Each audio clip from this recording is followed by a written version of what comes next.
I went all throughout my life feeling like I'd been cheated. Ronnie can't afford to fail. If you lose something, you always have to go and try again.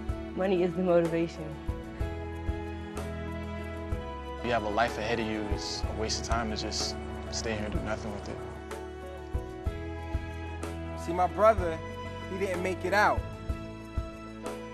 And I just went down the wrong path.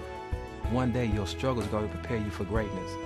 I don't want to end up falling through the cracks. With the regret of not fulfilling my purpose. Being a disappointment. I don't want to end up dead. I am working my tail off. You can nail it. Nobody knows your business better than you do. I'm so nervous now, but also exciting. I'll be crossing my fingers. Competition was fierce. Did you do any market research? How do you get paid? You take a deposit? I will be successful because I'm destined to be. Believe that you'll succeed and you'll do it. I'm gonna win. I want to be a champion. I can do anything.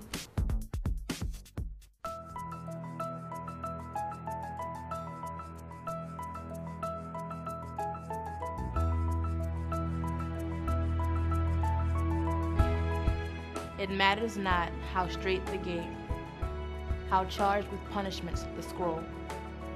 I am the master of my fate. I am the captain of my soul.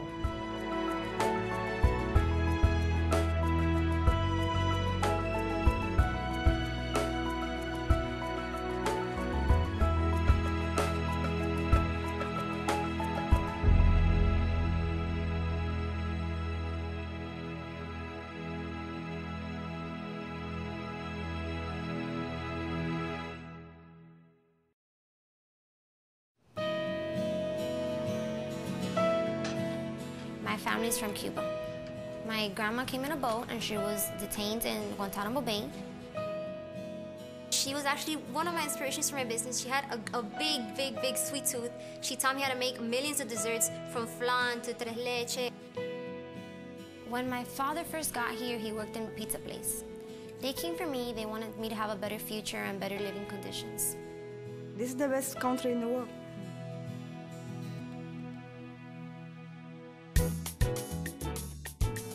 I would be described as perfectionist. I want things to be so exact that sometimes people take it in the wrong way.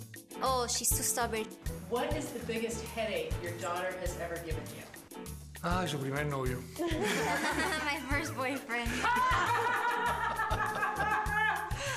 But he's gone now, right? Yes. Gracias a Dios. Will you ask your dad if he spoils you rotten? Y tú me malcrías mucho. Muchísimo. I said no.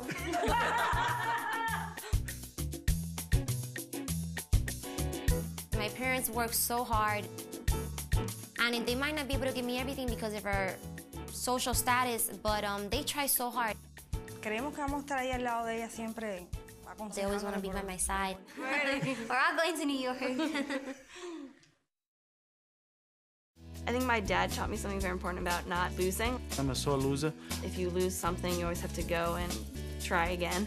You have to win. If you don't win, you don't feel good. I think the American dream is a lot more than just money, and I mean, we're not the wealthiest family, but I can say that we're one of the happiest, so I think that's part of the American dream.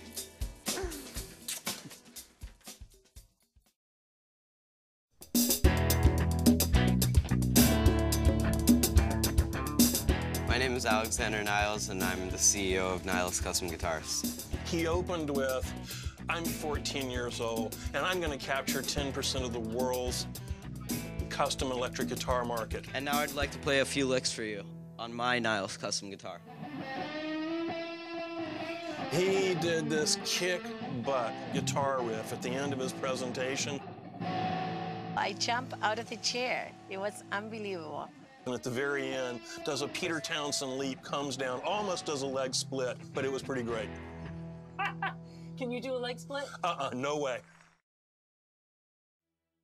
Before we get to the final round, we'll hear from a recent competitor who didn't win but launched a successful business anyway. My name is Jasmine Lawrence, and I'm 17 years old. I'm the president and CEO of Eden Body Works. When I was 11 years old, I got a perm, and it took out a lot of my hair. I was devastated. I was totally withdrawn. I cried a lot. I remember taking her to the store, trying to find, products to help her hair grow back. I took medications, I went to the doctors. Nothing was really working for me at all. She's like, what is imodomethacane? And why would I want it in my hair? And she's like, I don't want more chemicals, Mom, no more chemicals. And tried to find all natural alternatives to those chemicals. The first product she invented was a hair oil. The hair started coming back. I never thought this could make me millions of dollars. I was really just thinking, yes, my hair is growing back. Yes, I'm not bald anymore. There was a business plan competition. My business was called Sweat and Style. I made headbands and I glued rhinestones to them in fabulous designs. And she lost. I didn't even get into the top 2. My business plan was terrible. But when she came home, she says, Mom, I'm going to sell my hair oil. All the things that she had learned about creating a business plan, return on investment, and cost of goods sold, she created a whole new business plan. I thought, you know what? Why start from scratch when I have a great product that I could sell right now?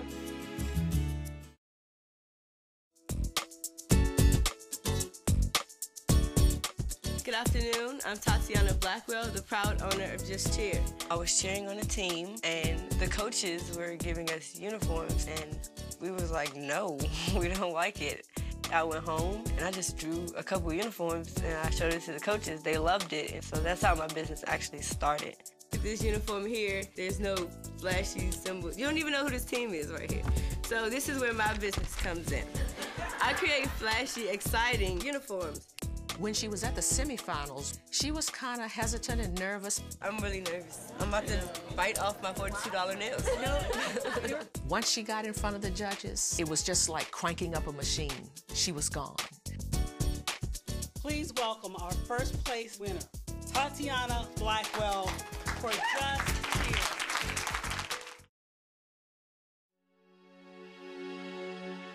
I was 5 years old when I first came into the foster system. When they first took him, I was in jail. My father constantly talks about his experiences in Vietnam.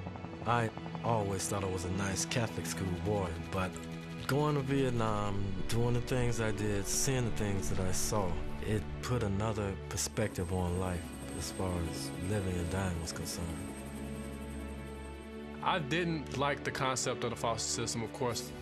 By the time I came home, I was well-versed in heroin use, marijuana. I went all throughout my life feeling like I'd been cheated.